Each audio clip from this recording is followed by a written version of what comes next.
तो आपने वेदांत या सनातन धर्म इसकी पढ़ाई कब शुरू कर दी? देखिए, आश्चर्य आपको होगा तुम राजा, मैंने कभी संस्कृत नहीं पढ़ी, न स्कूल में, न कॉलेज में, न कहीं। ये कुछ भगवत कृपा को पूर्व जन्म के संस्कार थे कि बस आरंभ किया था कि पंडित जी आए थे, भगवत गीता बालने की, तो आता गया। अब लोग समझते मैं बहुत पठित हूँ, मैंने पढ़े। उपनिषद मुझे बहुत प्रिय, सबसे प्रिय हमारे शास्त्र जो है उपनिषद है। भगवत गीता भी द्वितीय श्रेणी पर है।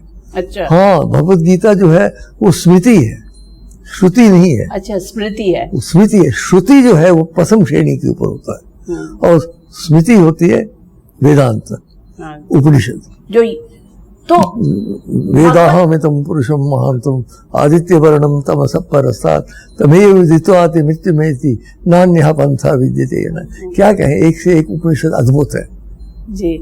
तो जिस तरीके से आज की डेट में अगर आप देखें डॉक्टर करण सिंह जी की उपनिषद हो या हमारे भगवत गीता हो या ये जितने भी हमारे ग्रंथ हैं, उस सब का एक अजीब सा मेल ऐसा हो गया, कुछ समझ में नहीं आ रहा है कि हाँ, गडमगड जिसको बोलते हैं। हमारे धर्म की बात ये है ना कि क्योंकि इतना प्राचीन है कि तो 5000 साल से चल रहे हैं, तो वेद है, फिर ब्राह्मण है, फिर अरण्यक है, फिर उपनिषद है, फिर आए ये सारे ये पुराण, अलग अलग विष्णु पुराण, शिव पुराण, ये पुराण, वो पुराण, उसमें बहुत सारी अतिशयोक्तियां भी हैं, उसमें सुंदर भी हैं बहुत सारे श्लोक, लेकिन बहुत सारी, एक राजा ने 10,000 साल राज किया जी, इसने 5,000, इस किस्म की बातें भी हैं उसमें, कहानियां उसमें हैं।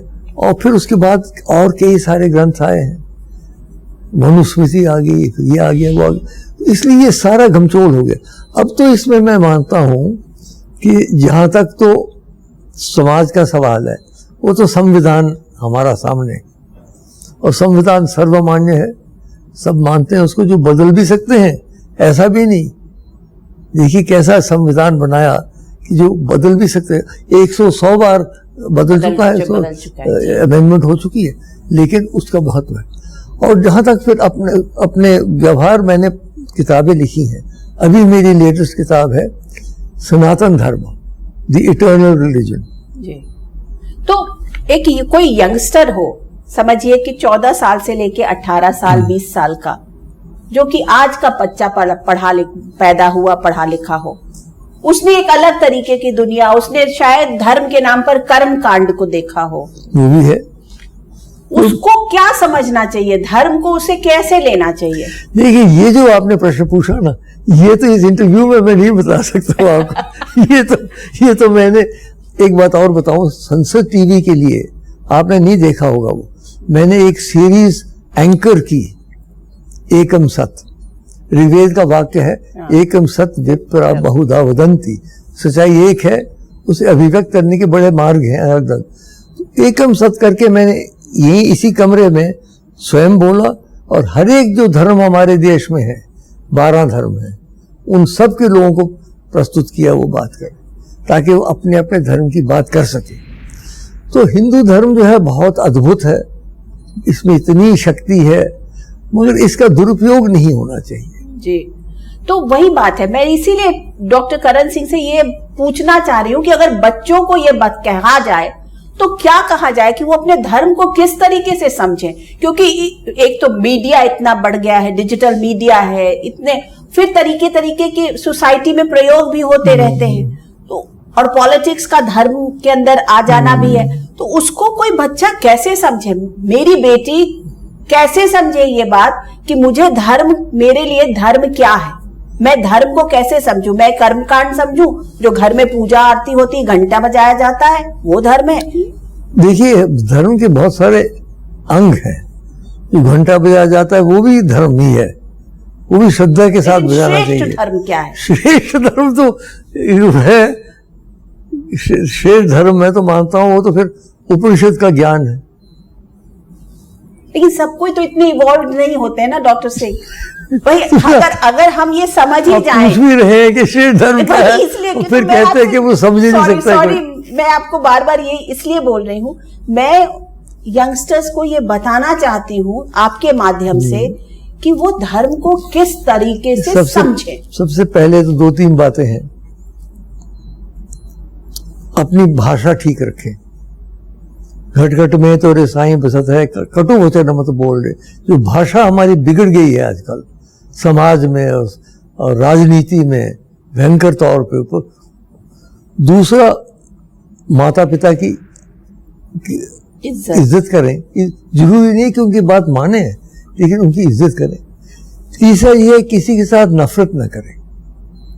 किसी दूसरे धर्म का मिला हो तो ये समझना चाहिए कि भाई हम अपने धर्म पे चल रहे हैं, वो अपने धर्म पे चल रहा है। हम ये रोज रोज लड़ना शुरू करेंगे हमारा धर्म अच्छा है तुम्हारा धर्म अच्छा है, उसमें वो नहीं करना है।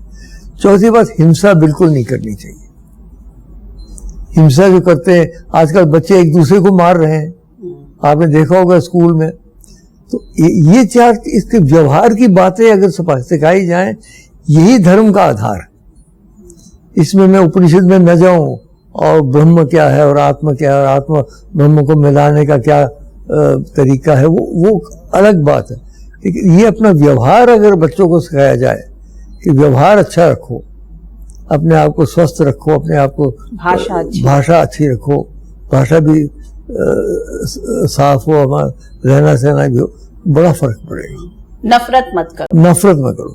सहनावतु सहनो भुनक्तु सह वीर्यम करवावहि तेजस्विनावधीतमस्तु मां विद्विषावहै। विद्विषा जो विषाद है, जो नफरत है, वो कभी नहीं होनी चाहिए। क्योंकि मुझे लग रहा है कि इस देश में एक बार तो बंटवारा हो गया, तबाही हुई, करोड़ों लोग मारे गए, घर से बेघर हो गए। अब फिर से कुछ शिकाफ बढ़ रहा है, ये खतरनाक बात है। और मैं तो आप जानते हो मुस्लिम मेजॉरिटी स्टेट से ही आया हूँ। तो हम तो बचपन से जहाँ अपने मंदिरों में जाते थे और उनके यहाँ भी जाते थे, हाजिरी भरते थे। चिरारे शरीफ था, मखदूम साहब का, बाबा ऋषि। हमारे में कभी स्कूल में पहला कॉन्वेंट किया, क्रिश्चियन स्कूल था। दरबार साहब से हमारा परिवार उठा, तो हमारे लिए तो सब धर्म जो है शुरू से ही है। लेकिन यहाँ जो बाहर की परिस्थिति है उसमें थोड़ी सी निर्माण की जरूरत है।